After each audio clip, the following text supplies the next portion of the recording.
En ce temps-là, l'ange Gabriel fut envoyé par Dieu dans une ville de Galilée appelée Nazareth, à une jeune fille, une vierge accordée en mariage à un homme de la maison de David appelé Joseph, et le nom de la jeune fille était Marie. L'ange entra chez elle et dit, « Je te salue, comblée de grâce, le Seigneur est avec toi. » À cette parole, elle fut toute bouleversée, et elle se demandait ce que pouvait signifier cette salutation. L'ange lui dit alors, « Sois sans crainte, Marie, car tu as trouvé grâce auprès de Dieu. Voici que tu vas concevoir et enfanter un fils, tu lui donneras le nom de Jésus. Il sera grand, il sera appelé Fils du Très-Haut. Le Seigneur Dieu lui donnera le trône de David son père. Il régnera pour toujours sur la maison de Jacob, et son règne n'aura pas de fin. » Marie dit à l'ange, « Comment cela va-t-il se faire puisque je suis vierge? » L'ange lui répondit, « L'Esprit Saint viendra sur toi, et la puissance du Très-Haut te prendra sous son ombre.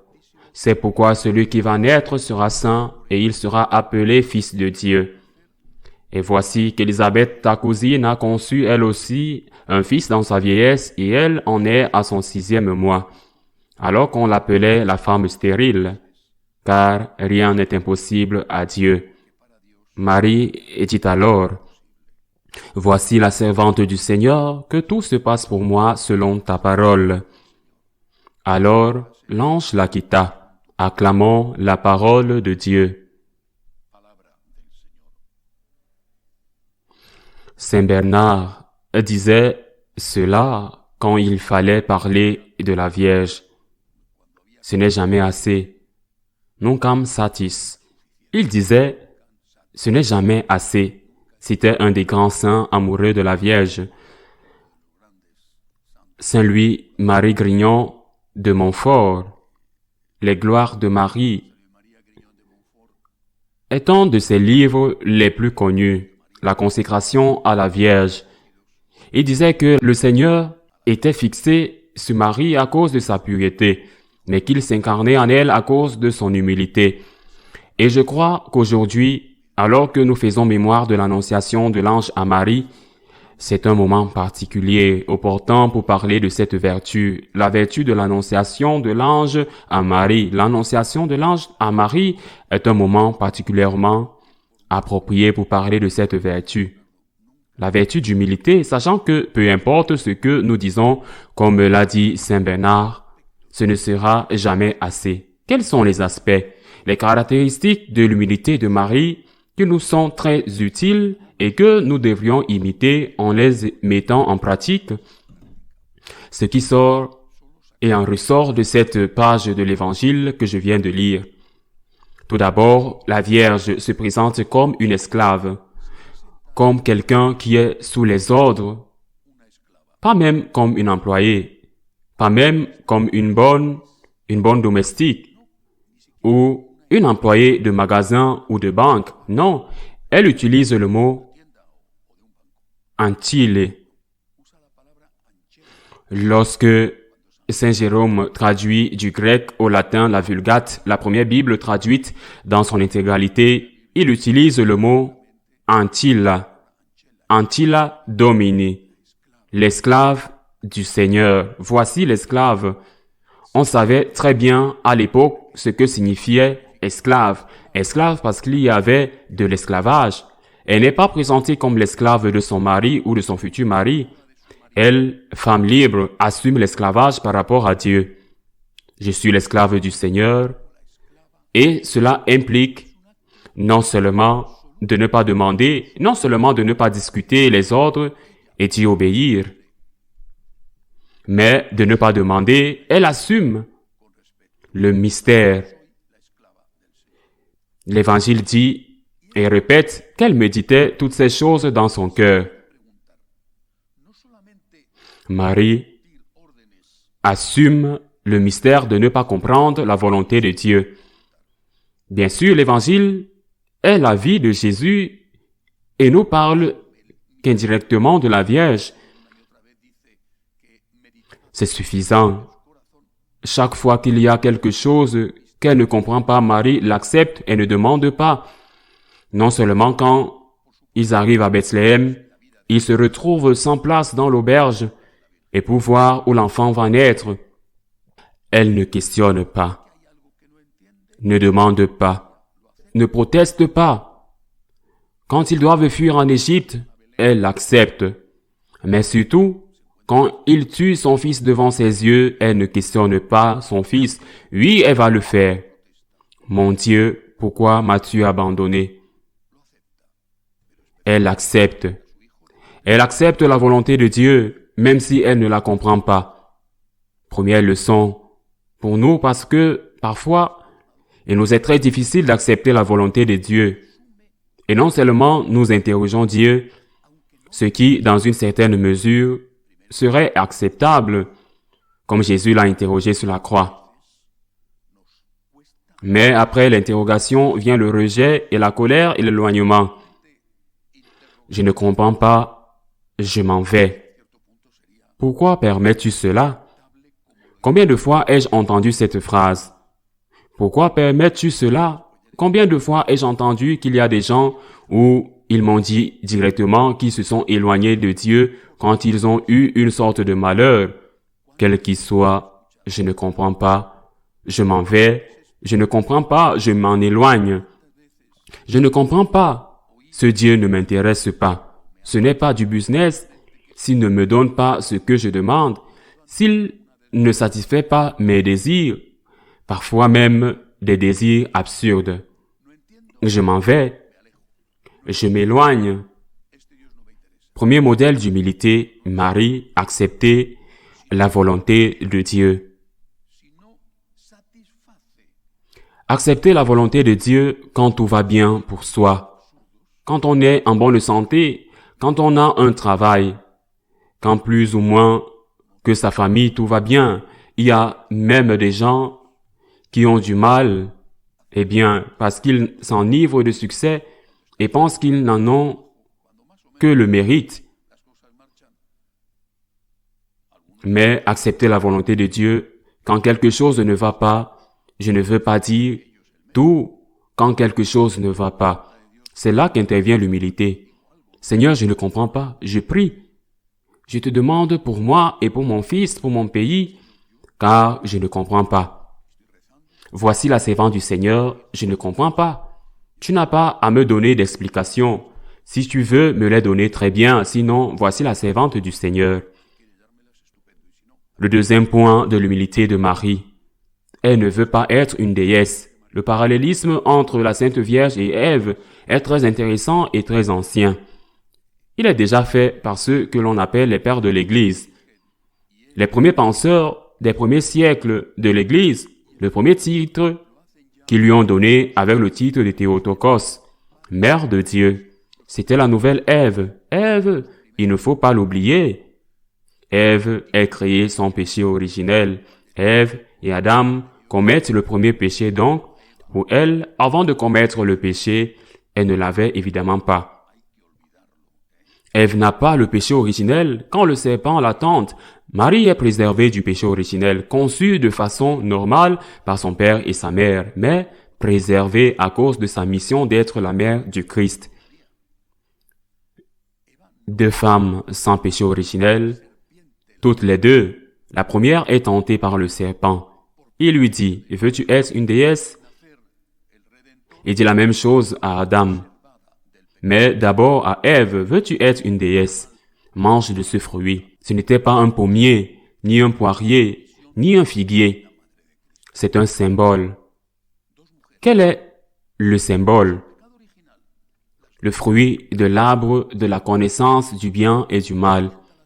En d'autres termes, décidez vous-même de ce qui est bien et de ce qui est mal, et vous serez une déesse.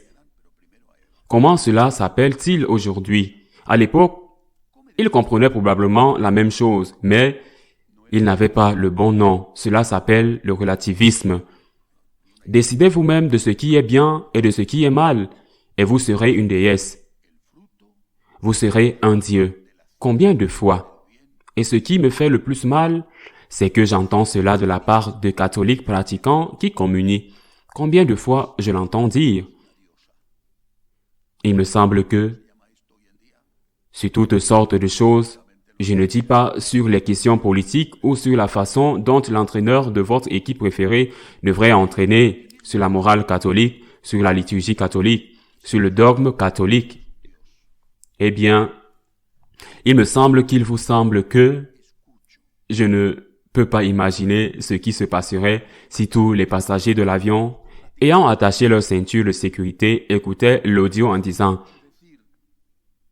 « Vous avez un petit carnet dans la main. S'il vous plaît, appuyez ou marquez le bouton sur lequel je dois appuyer dans le cockpit pour faire décoller l'avion. Quel bouton ou quelle commande dois-je appuyer ou faire glisser? Je ne peux pas l'imaginer. Si cela devait arriver, je dirais immédiatement « S'il vous plaît, je m'en vais ». Qu'allons-nous demander? Le joker du public pour savoir comment fonctionne un avion? Que pense la majorité de la façon de démarrer un avion? Qu'est-ce que vous me dites? Il y a le pilote qui a fait ses années de carrière et pourquoi comprenons-nous cela? Je pense que nous tous, d'autre part, sur des questions qui sont plus importantes. Qu'y a-t-il? Y a-t-il la vie éternelle? N'y a-t-il pas la vie éternelle? L'homosexualité est-elle bonne ou mauvaise? La liturgie doit-elle être faite avec du vin ou avec du Coca-Cola? Ah, qu'est-ce qu'on pense? Qu'est-ce qu'on pense? Je suis ici pour apprendre. Qu'est-ce que le Seigneur a enseigné? C'est ce qui m'importe. Qu'est-ce que le Seigneur a enseigné? Je suis ici pour apprendre. Le Christ est mon maître. Qu'est-ce qu'on pense? Qu'est-ce que la majorité pense? Qu'est-ce qu'on pense? Qu'est-ce que la majorité pense? Il me semble que, il me semble qu'il serait bon, je le répète, de savoir comment Ancelotti doit entraîner le Real Madrid pour qu'il ne perde pas contre Barcelone, parce qu'il vous semble qu'il a commis une erreur dans l'équipe nationale. C'est une autre question. Qu'est-ce que je pense? Quoi? C'est du relativisme. La Vierge Marie ne veut pas être une déesse. Ève a perdu le paradis. Elle a commis le péché originel. Le premier péché. La Vierge Marie ne veut pas être une déesse. Elle ne dit pas « je veux décider ». Voyons, posons les conditions ici. Quelle clause de mariage? Une petite villa à Génézareth avec vue sur le lac. Une demi-douzaine de domestiques. Un entraîneur? Non, voici l'esclave. Voici l'esclave. Point final. Je ne veux pas être une déesse. Je choisis d'être une esclave. Deuxième point d'humilité. Troisième point d'humilité. Je connais beaucoup de monde, trop de monde. Par exemple, dans le domaine des vocations et dans d'autres aspects de la vie. Ils camouflent leur orgueil. Ils disent que je ne suis pas capable. Et alors? Le problème n'est pas que vous n'êtes pas capable. Le problème est que vous n'essayez pas.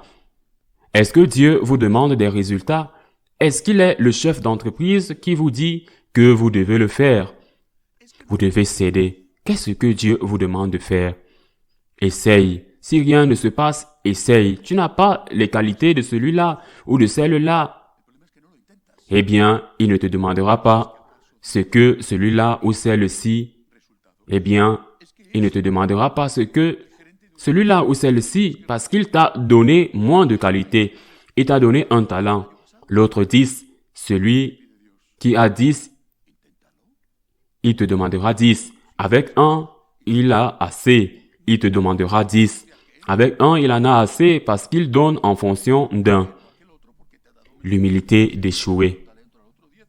L'humilité d'accepter que nous sommes insatisfaits, imparfaits, et que parfois nous faisons des erreurs, même que parfois nous péchons. L'humilité d'échouer, dit-il. Bon, ça n'a pas bien tourné, mais j'ai essayé. J'ai essayé dans tous les aspects de la vie. La Vierge Marie s'est remise entre les mains de Dieu. Elle a fait une confiance aveugle et elle a mis sa vie en jeu. Elle a mis sa vie en jeu parce qu'elle n'était pas encore tout à fait fiancée. Elle avait fait la première partie des noces avec Joseph. C'est pourquoi l'Évangile dit que Joseph, lorsqu'il l'a appris, a décidé de la répudier en secret pour qu'elle ne soit pas tuée. Bien sûr, comme seule la Vierge le sait, elle a mis sa vie en jeu, elle a accepté le risque. Elle a dit, si ça se passe bien, tant mieux. Et si ça ne se passe pas bien, je me remets entre les mains de Dieu. J'essayerai, je serai maudite. Et quand elle arrive à Bethléem et qu'elle découvre ce que c'était une fosse aux lions. S'il vous plaît, c'est une grotte à moutons et je pense que tout le monde a plus ou moins une idée de l'odeur d'un endroit où des moutons dorment la nuit et de ce qu'il y a par terre. Ce n'est pas exactement le palais de Tibériade et ce n'était pas la vue sur le lac de Génézareth ou sur la Méditerranée. Voilà ce que vous avez, une grotte. Alors, allez accepter le risque. Acceptez que vous n'êtes pas parfait, que vous allez faire des erreurs probablement, mais essayez, c'est ça l'humilité. Essayez. Donnez à Dieu ce qu'il vous demande. Si vous échouez, ne vous inquiétez pas, vous avez essayé. Vous demandez pardon, vous recommencez et à la fin de votre vie, peut-être que vous devrez dire « J'aurais pu faire mieux, je n'ai pas réussi dans l'éducation des enfants ou pas du tout. Je n'ai pas été le professionnel le plus brillant dans le travail que j'ai fait. J'ai essayé. Je ne suis pas une personne du top 10 et peut-être même dans le top 5. Mais j'ai essayé. Et c'est cela l'humilité. Jour de l'Annonciation et de l'Incarnation, imitation de Marie, je répète encore ce que disait Saint Bernard. Nunquam satis. Ce n'est jamais assez. Nous pourrions parler d'elle à l'infini et ce ne serait jamais assez. Mais regardons ces idées, ces 3 idées d'imitation de l'humilité de Marie. Accepter la volonté de Dieu, accepter le mystère, accepter que nous ne sommes pas des dieux et que par conséquent, ce que le Seigneur enseigne est ce que le Seigneur enseigne et non pas ce que je pense parce que cela me convient. Et puis, ce que cela peut donner, tout ce que cela peut donner. Et si vous n'êtes pas parfait, si vous n'avez pas le travail merveilleux qui sort dans les journaux, et si vous n'avez pas ce que je sais, vous êtes canonisé. Eh bien, vous avez essayé humblement de faire votre part et vous remettez le reste entre les mains de Dieu. Le Seigneur a regardé Marie à cause de sa pureté, mais il s'est incarné en elle à cause de son humilité. Ainsi soit-il.